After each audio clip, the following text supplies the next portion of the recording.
This $50 estate sale find, well, at first glance, it really doesn't look like much. In fact, most people pass this by without even a second look to it. But I couldn't stop thinking about it. Hidden under years of furniture polish and an outdated style is a potential for something completely different. The question is, can I actually transform this bargain piece into something that looks high-end and sells for top dollar? Stick around because this might be one of my most surprising flips yet.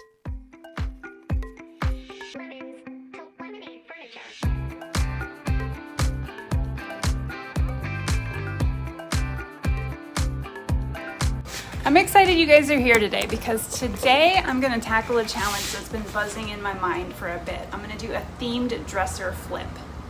So we're going to do rustic charm with a little bit of an edge. It's been a really hot seller for me in Dallas this summer, and I know I can get top dollar for this style. So let's make it work. So I did a little digging online, and it turns out that this is a Drexel Esperanto style dresser. They actually call it a sideboard. It's more like a dresser to me with all these drawers, but it did have a matching buffet with the set, some nightstands, a full dresser that had two of these doors in the middle. It wasn't with the set that I picked up, but online you can see all of those pieces, and they seem to date back to 1964. It always makes me kind of sad that we have to transform these pieces, that they're just not in style anymore. But this was a typical estate sale pickup for me. I usually pay around 50 bucks for my estate sale pieces, and that seems to be the same with this guy, which is sad. I hate that they're not in style anymore, being that they're from the 60s, but they're just not, and they don't sell well. People at estate sales usually don't pick them up. So I'm able to get quite a good bargain on them. So instead of sending them to the dump, which is normally where they end up, we're gonna give it a few more years instead of taking it to the trash.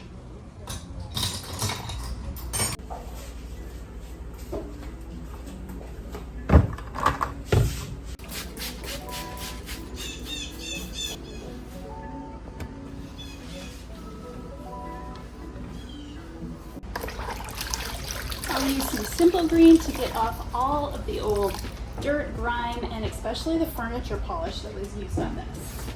This piece was pretty well kept, besides being in my garage for a while, so they definitely used like a lot of pledge or something on this. So this simple green helps cut through that. So whatever finish that you're gonna go to next will adhere nicely, but you've gotta get that furniture polish off of there first.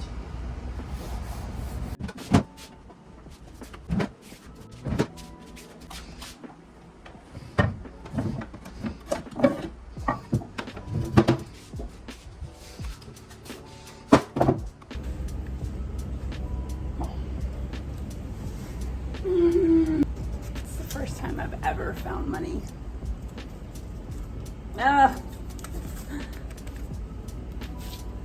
And 20 pesos.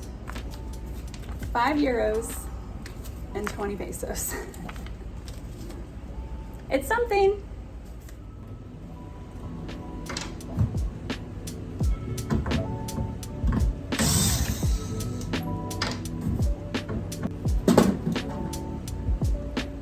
Okay, now it's time to scuff sand this whole thing. I showed you all previously that this was not real wood. This is a laminate top on top of particle board. And I know this is a Drexel dresser from the 60s. I know so many of you are just shocked that this isn't real wood. So I'm gonna start off sanding this down with a 180 grit sanding pad on my orbital sander. I'm gonna work through the body of the dresser, and then I'll usually use my 3x4 surf prep sander on the drawers just so I can get into all the nooks and crannies.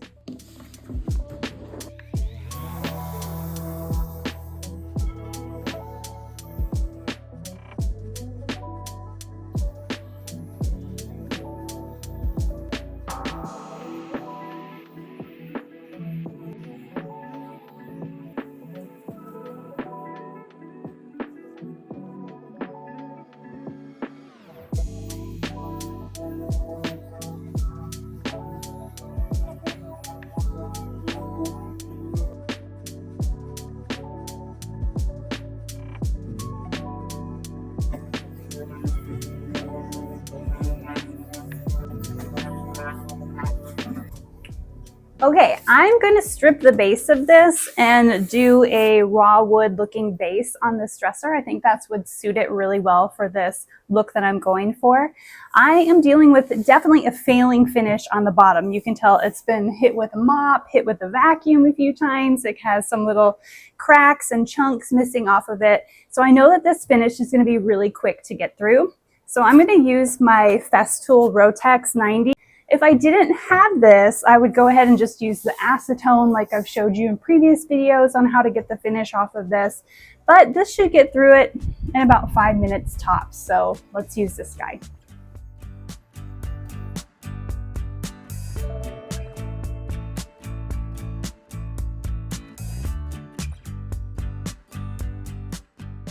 It's painting day, so we're going to get the bottom of the base all taped off that I just sanded and wrap the drawers.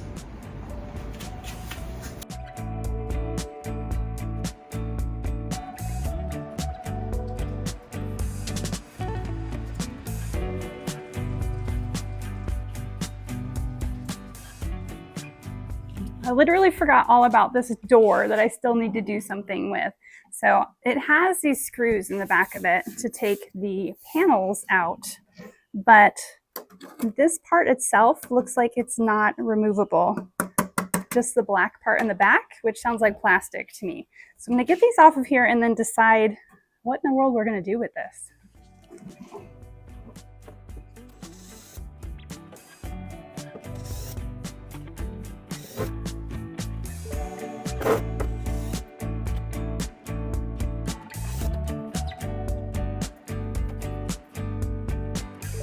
Well, I think I just found myself a happy little accident here.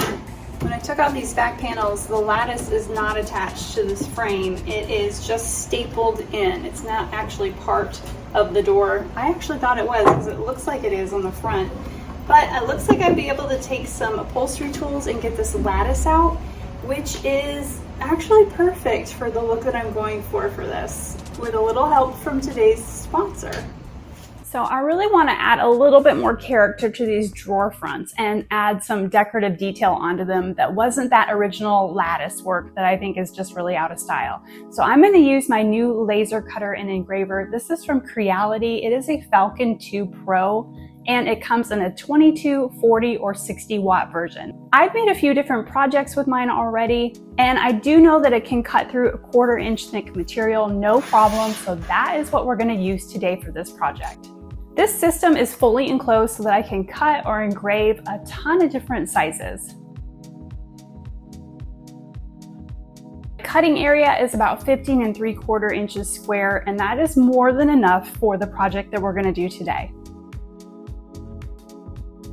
So this Creality laser works with a couple different software options like Lightburn, which most people are familiar with, but I actually like using Falcon's Design Space. I like that I can tell it what surface I'm cutting on and it sets things up automatically for me.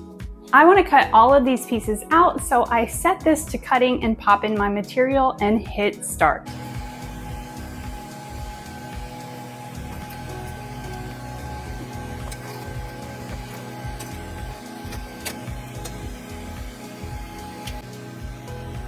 The Creality Falcon Pro also has a camera on the top of this, so it can view my project and check my cutting area in design.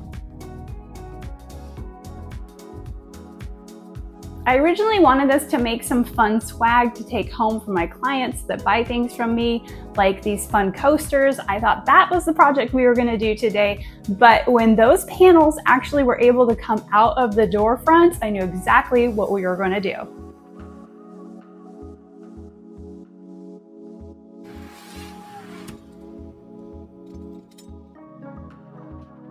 Now that I have my design cut out, let's go place these on the drawer fronts.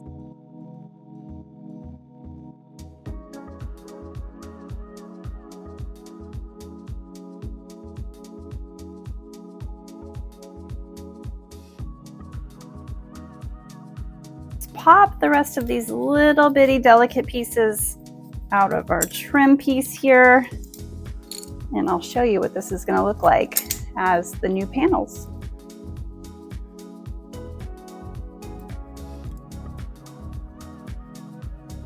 So this is the piece that I removed originally. The new panel piece will go on like this, and I'll stain this to match the base. And then here's the door frame, and it should all line up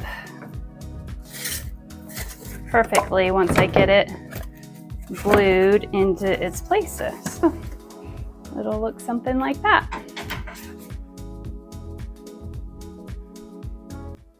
I put on my community page a little poll to see what color you guys thought I should paint this, because I really wasn't sure what direction I was going to go in. But the overwhelming majority of you voted that it be painted some color green. So I went on to Pinterest to see what was trending right now, and it came back with this really beautiful moss green from Sherwin-Williams. So I'm going to go order this and go pick this up. And let's get to work and see what happens. Okay, so most of you voted green, so I got the color Oak Moss from Sherwin-Williams. So we are gonna get this loaded up into the Wagner sprayer and get at least the first coat on today.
All right, I let this dry for about 2 hours. What do you guys think of your color choice here? I was a little worried at first because it was pretty light when I opened that jar, but it did darken up a little bit. So let's see what happens after the second coat.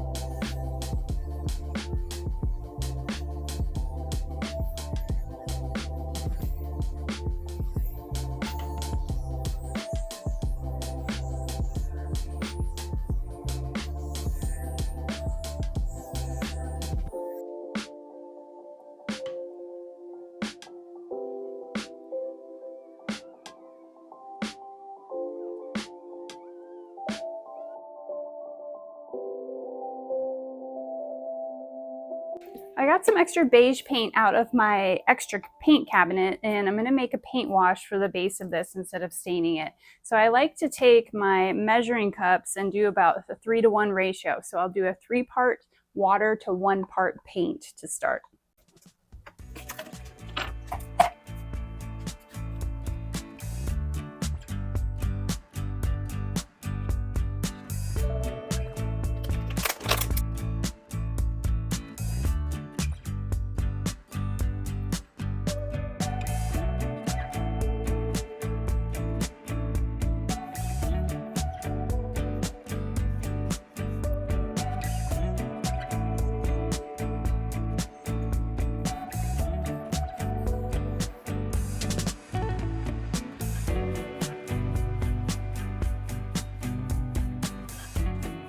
So I'm going to take this paint wash that I used on the base, and we're going to use it on these new panels.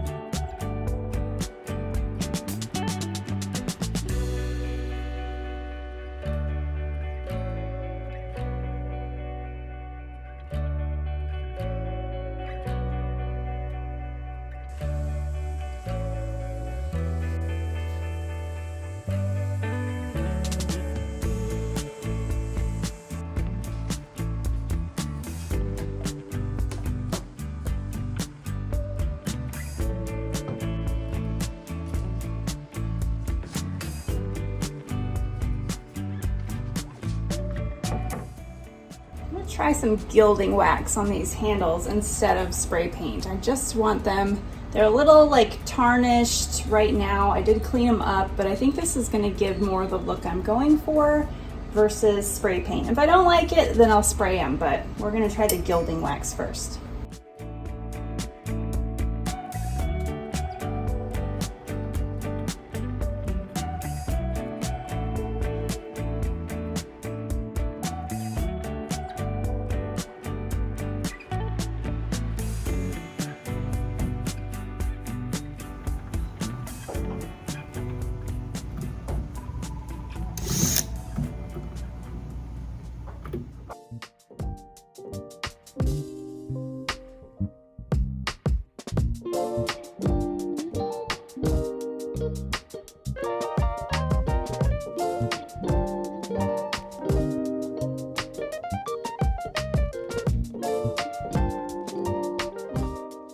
Are you guys in love with this after transformation as much as I am? I am just shocked that it looks like this now. I really hope that I nailed that modern farmhouse vibe that I was going for the theme of this flip. I am so excited to try this trick again with the laser engraver in changing around the panels on dressers. I get a lot of those paneled dressers that just don't sell because people don't know what to do with those outdated panels on the front, but I feel like now this is really gonna elevate things. The only question is in my mind is I have no idea how to price this now that it looks like this. I usually am like pretty secure in how I price things in my market, but I feel like this has just elevated it another notch. So I'm not quite sure where to start with this one. You guys are gonna have to let me know in the comments what you think this is gonna sell for in your area and help me out a little bit. I haven't listed it yet just for that reason. So I really need your help on that. I hope you enjoyed this video, and I hope if you are not subscribed yet that you will go ahead and hit that button so you never miss a flip. I've attached one of my other favorite dresser transformations to this video, so you'll want to definitely check that out if you haven't seen it already. You'll definitely see me next time at Lemons to Lemonade.